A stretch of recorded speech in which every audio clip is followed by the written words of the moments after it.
So the Galactic Patrol have finally made it to Earth, and Jarko's desperately trying to hide at the back, but he gets pushed forward to pose up with the Z Fighters. Anywho, we actually have more warriors defending the planet unlike the last vid, which includes Roshi, Tien, Chaozu, and even Yamcha. I'm praying that it's actually going to be useful because last time he was cooked so badly that he got demoted to Goku's personal ambulance. Several of Moro's convicts scatter across the globe to steal the treasure, and most notably they target the richer places like Princess Peach's castle and the Taj Mahal. The Z Fighters go their separate ways, and Krillin spots Mickey Mouse as a beast cousin boxing with some soldiers, so he attempts to punch him, but Yumba hits him with that.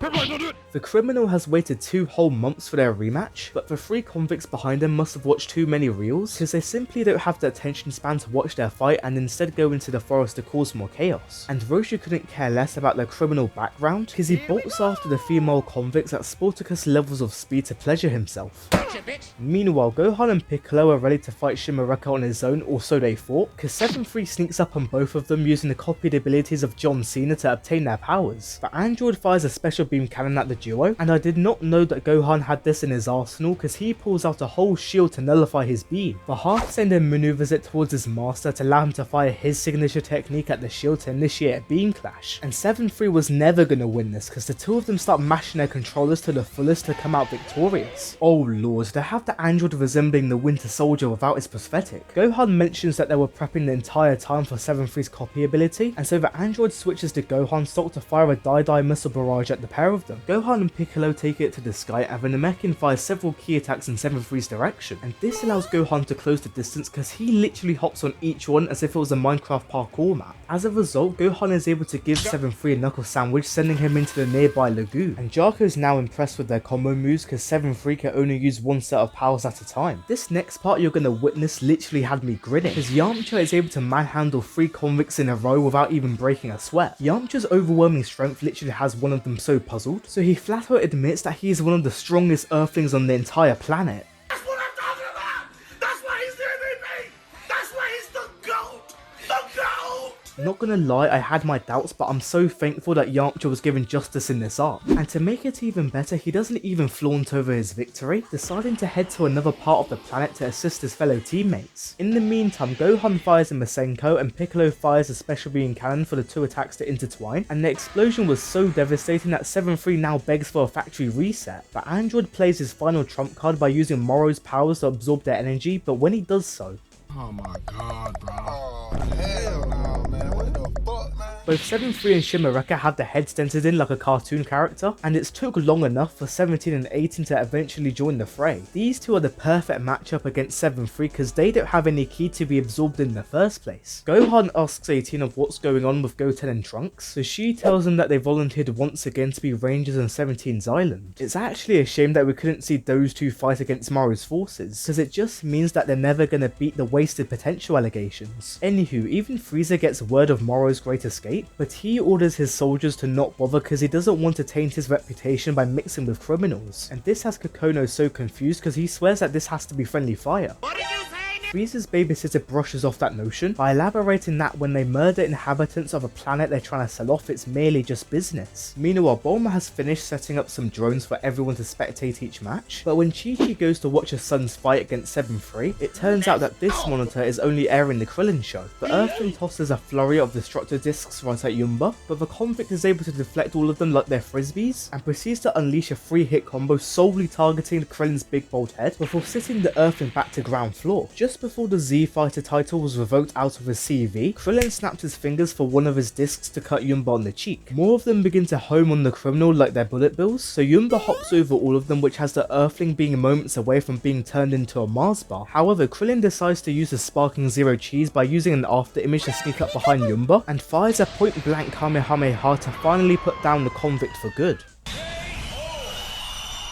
However, the entire area has not been cleared yet because Roshi is literally committing SA in the forest, but gets flung out by the 3 convicts who are hoping to get some payback. We then transition to Tien's battle at Peach's castle, but he is dealing 0 damage to his opponent. One of the patrolmen informs Tien that they're dealing with a member of a race of metal men, and the Earthling puts the pieces together, realizing that the enemy that they're facing right now is Universe 7's version of Vegeta. Chaozu finally does something useful in his life by reminding Tien that a metal man's one weakness is insults, and the martial artist is now ready to transform the whole place into a COD lobby.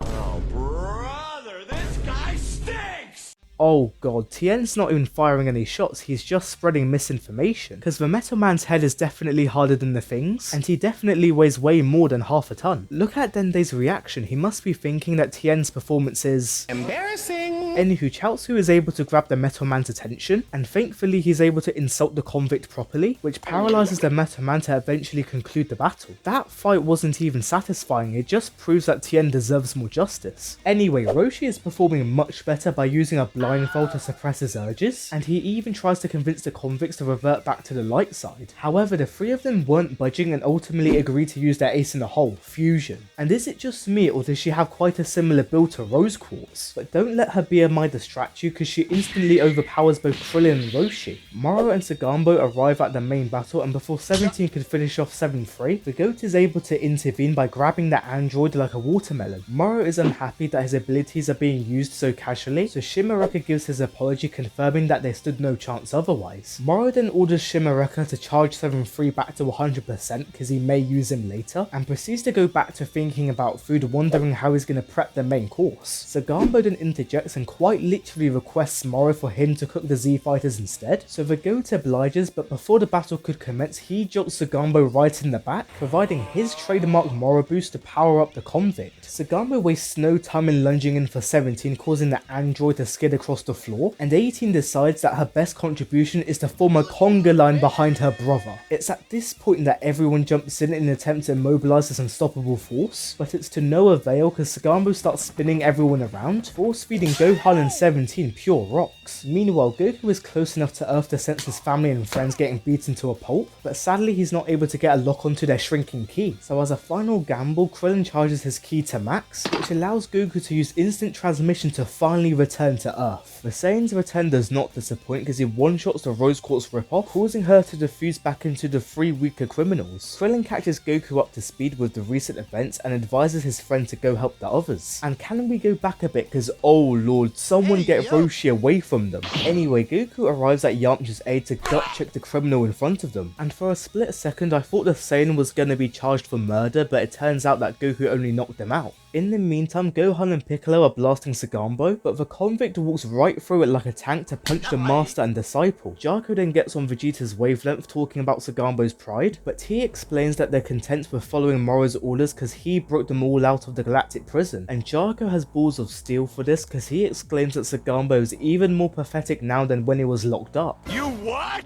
I'm joking. Stop. Before Sagambo could harm the patrolman, he suddenly gets smacked in the face, and it seems to appear that the convict is getting peppered by mere oxygen molecules. However, Gohan puts 2 and 2 together, realizing that this is not the heir's doing, but Goku's. Even more astonishingly, Jarko is the only one that can actually see the Saiyan, and both Gohan and Piccolo can't even lock onto his ki because he's moving that fast. Even Moro is elated at Goku's return, so in response the Saiyan tosses Sagambo at the GOAT, to which he flicks his underling away as if he was a fly, and Goku casually rocks up behind Moro to serve him the same treatment too. All of a sudden, Sagambo gets right back up, insisting that he can still fight for his GOAT, but Goku tells him to not try it because all of his friends have returned to the slammer. The convict roars out in defiance, which leaves Goku no choice but to put down Sagambo, and no word of a lie, Moro just shrugs off his empty threat. This next part has to solidify that Goku is a good father, because he flat out apologizes to Gohan for making him fight again, and even compliments both him and Piccolo with how hard they've trained. The Saiyan decides to take it from the top by transforming into Super Saiyan Blue, which confuses the GOAT, and all 5 Super Saiyan Blue fans were jumping in their seat because Goku completely curb stomped Sagambo so badly that he took the time out of his day to play ping pong with his body. Goku is certain that Sagambo won't get back up again, but the criminal does the exact opposite thanks to the Moro boost that he gained from the flick a minute ago. The GOAT injects Sagambo with even more power, causing the criminal to foam from the mouth, and this has Goku concerned that his body can't handle any more energy being pumped in. Moro then demands Goku to show him that technique again, saying that if he doesn't use the earlier form that enabled Goku to use those high speed movements, he's gonna force Sagambo to continue fighting him. Moro continues juicing up his minion as if there was no tomorrow, and this causes Goku to take matters in his own hands, but the GOAT cleanly blocks his attack without even looking at him. And in one of the most gruesome scenes in Super, Sagambo dies due to the Moro boost overdose. If the anime does come back, hopefully this scene remains uncensored. Moro mocks Sagamo even after death for not tolerating that nugget of energy, and Goku agrees with Vegeta, acknowledging that Moro really is just rotten scum after all. So the Saiyan decides to revert to base and powers up once more, enveloped in a divine aura. Moro deduces that this is no mortal ability, and the GOAT's conclusion was spot on because Goku is now using the first stage of the technique of the gods, Ultra Instinct Sign. Last time out, the Z Fighters were putting on a terrible display protecting the Earth, so click on this video if you're interested.